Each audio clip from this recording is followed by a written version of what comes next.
bounces through his chair, clear across the free throw lane. Robert Montgomery Knight, nicknamed the General, was one of basketball's biggest and most polarizing personalities. A strict, no-nonsense coach on the court, Bob Knight didn't mince words off the court either. I'll handle this the way I want to handle it now that I'm here. You it up to begin with. Now just sit there or leave. I don't give a what you do. Now, back to the game. After graduating from Ohio State University, Knight enlisted in the Army to help lead their basketball program. He was the Black Knights head coach for 6 seasons before accepting a job to coach at Indiana in 1971. Under the General's leadership, the Hoosiers won 3 national championships, including the undefeated 1976 season, which remains the last men's college basketball team to not lose a game all season. Knight also led the USA to a gold medal, coaching Michael Jordan and the rest of the men's basketball team at the 1984 Olympics in Los Angeles. After 29 years, Knight's behavior on and off the court strained his relationship with the administration at Indiana University. In May of 2000, Knight was placed on a zero-tolerance policy after CNN aired a video of a practice 3 years earlier where it appeared Knight placed his hand on the neck of a player named Neil Reed. But months later, Knight had an altercation with a freshman student on campus. He grabbed my arm and he kind of got in my face and just said a couple comments like pretty, I don't know, it was pretty wild. I would have to be an absolute moron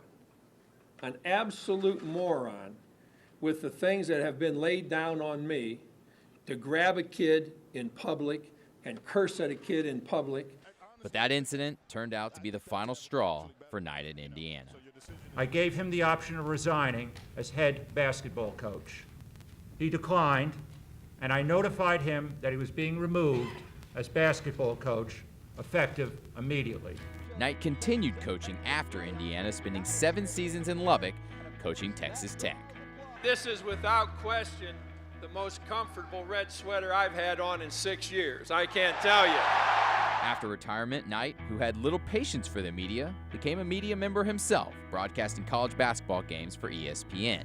And during the 2016 presidential campaign, Knight tried his hand at politics, stumping for Donald Trump.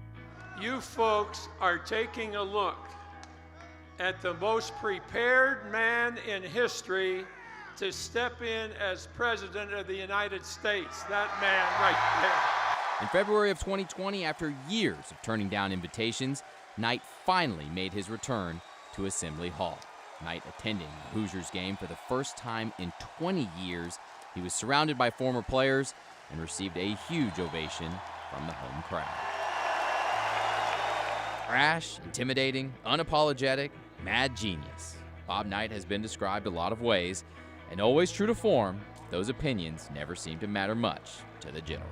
When my time on earth is gone and my activities here are past, I want they bury me upside down and my critics can kiss my